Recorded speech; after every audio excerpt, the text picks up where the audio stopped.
IPL 2026 season ಅಬ್ಬರ ಜೋರಾಗ್ತಿದೆ. April 6ರಂದು ಕೋಲ್ಕತ್ತಾದ ಐತಿಹಾಸಿಕ Eden ಗಾರ್ಡನ್ಸ್ನಲ್ಲಿ ನಡೆಯಲಿರುವ 12ನೇ ಪಂದ್ಯದಲ್ಲಿ ಕೋಲ್ಕತ್ತಾ ನೈಟ್ ರೈಡರ್ಸ್ ಕೆಕೆಆರ್ ತಂಡ ಫುಲ್ ಫಾರ್ಮ್ನಲ್ಲಿರೋ ಪಂಜಾಬ್ ಕಿಂಗ್ಸ್ ಪಿಬಿಕೆಎಸ್ ತಂಡವನ್ನು ಆತಿಥ್ಯ ವಹಿಸಲಿದೆ. ಸೀಸನ್ನ ಶುರುವಿನಲ್ಲಿಯೇ ನಡೆಯೋ ಈ ಪಂದ್ಯ ಎರಡೂ ತಂಡಗಳಿಗೂ ತುಂಬಾನೇ ಮುಖ್ಯ. ಅದರಲ್ಲೂ ನಾಯಕ ಅಜಿಂಕ್ಯ ರಹಾನೆ ನೇತೃತ್ವದ ಕೆಕೆಆರ್ ತಂಡಕ್ಕೆ ಇದು ನಿರ್ಣಾಯಕ. ಯಾಕಂದ್ರೆ ಸೀಸನ್ ಶುರುವಾದಾಗಿನಿಂದ ಅವರಿಗೆ ಸವಾಲುಗಳು ಎದುರಾಗಿದ್ದು, ಈಗಾಗಲೇ 2 ಸೋಲು ಕಂಡಿದ್ದಾರೆ. ಈ ಸೋಲುಗಳ ಸರಪಳಿಯನ್ನು ಕಳಚೋಕೆ ಕೆಕೆಆರ್ ಹವಣಿಸ್ತಿದೆ.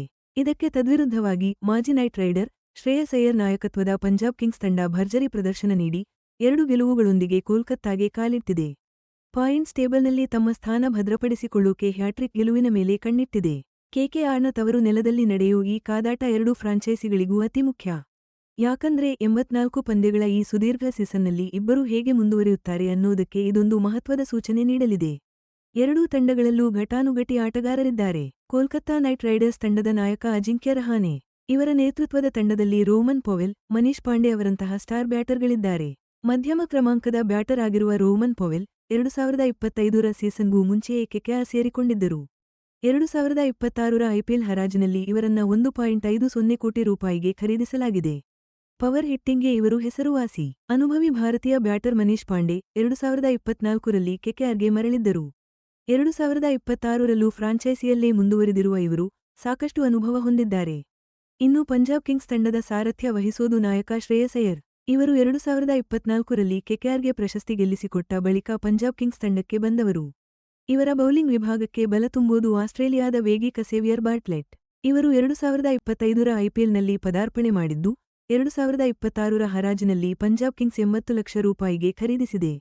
ಇವರ ಜೊತೆಗೆ 2025ರ ಸೀಸನ್ಗೂ ಮುಂಚೆಯೇ ಪಂಜಾಬ್ ಕಿಂಗ್ಸ್ ಸೇರಿಕೊಂಡಿದ್ದ ನ್ಯೂಜಿಲೆಂಡ್ನ ಲಾಕಿ ಫರ್ಗುಸನ್ ಕೂಡ 2026ರ ತಂಡದ ಪ್ರಮುಖ ಭಾಗವಾಗಿದ್ದಾರೆ. ಹಿಂದಿನಿಂದಲೂ ಕೆಕೆಆರ್ ಮತ್ತು ಪಿಬಿಕೆಎಸ್ ನಡುವಿನ ಪೈಪೋಟಿ ತುಂಬಾನೇ ರೋಚಕ ಪಂದ್ಯಗಳಿಗೆ ಹೆಸರುವಾಸಿ. ಹೆಡ್ ಟು ಹೆಡ್ ದಾಖಲೆಗಳಲ್ಲಿ ಕೆಕೆಆರ್ಗೆ ಮೇಲುಗೈ. ಒಟ್ಟು 35 ಅಥವಾ 36 ಪಂದ್ಯಗಳಲ್ಲಿ ಪಿಬಿಕೆಎಸ್ ನವೆಂಬರ್ 13 ಗೆಲುವಿಗೆ ಪ್ರತಿಯಾಗಿ ಕೆಕೆಆರ್ 21 ಗೆಲುವು ಸಾಧಿಸಿದೆ. ಒಂದು ಪಂದ್ಯಕ್ಕೆ ಯಾವುದೇ ಫಲಿತಾಂಶ ಬಂದಿಲ್ಲ. ಈಡನ್ ಗಾರ್ಡನ್ಸ್ನಲ್ಲಿ ಕೆಕೆಆರ್ ಮೇಲುಗೈ ಇನ್ನಷ್ಟು ಸ್ಪಷ್ಟವಾಗಿ ಕಾಣುತ್ತೆ. ಪಂಜಾಬ್ ತಂಡದ ವಿರುದ್ಧ 10ರಿಂದ 3 ಅಥವಾ 9ರಿಂದ 3 ದಾಖಲೆ ಅವರ ಹೆಸರಿನಲ್ಲಿದೆ. ಆದ್ರೆ ಇತ್ತೀಚಿನ ಸೀಸನ್ಗಳಲ್ಲಿ ಪಿಬಿಕೆಎಸ್ ಇದೇ ಮೈದಾನದಲ್ಲಿ ಇತಿಹಾಸ ಸೃಷ್ಟಿಸಿದೆ. ಪ್ರಮುಖವಾಗಿ 2024ರಲ್ಲಿ ಕೆಕೆಆರ್ ವಿರುದ್ಧ 262 ಚೇಸ್ ಮಾಡಿತ್ತು. ಇದು ಐಪಿಎಲ್ ಇತಿಹಾಸದಲ್ಲೇ ಅತಿ ಹೆಚ್ಚು ರನ್ಗಳ ಯಶಸ್ವಿ ಚೇಸ್ ಆಗಿ ಉಳಿದಿದೆ.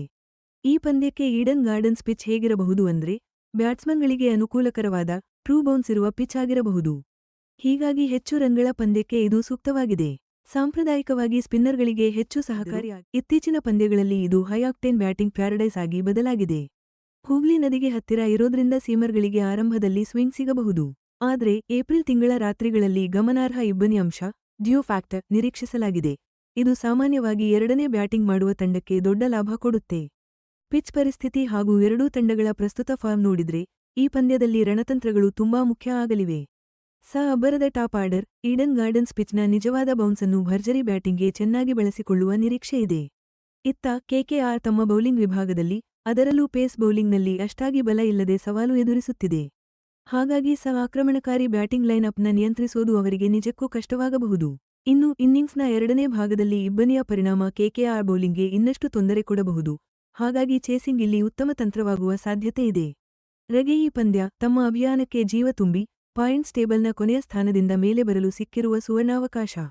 ಸ್ಗೆ ಇದು ಸತತ 3ನೇ ಗೆಲುವಾದರೆ ಅವರ ಉತ್ತಮ ಆರಂಭ ಇನ್ನಷ್ಟು ಗಟ್ಟಿಯಾಗಲಿದೆ ಹಾಗೂ ಪೈಪೋಟಿಯ ಐಪಿಎಲ್ 2026 ಪಾಯಿಂಟ್ಸ್ ಟೇಬಲ್ನಲ್ಲಿ ಪ್ರಮುಖ ಮುನ್ನಡೆಯನ್ನು ನೀಡಲಿದೆ.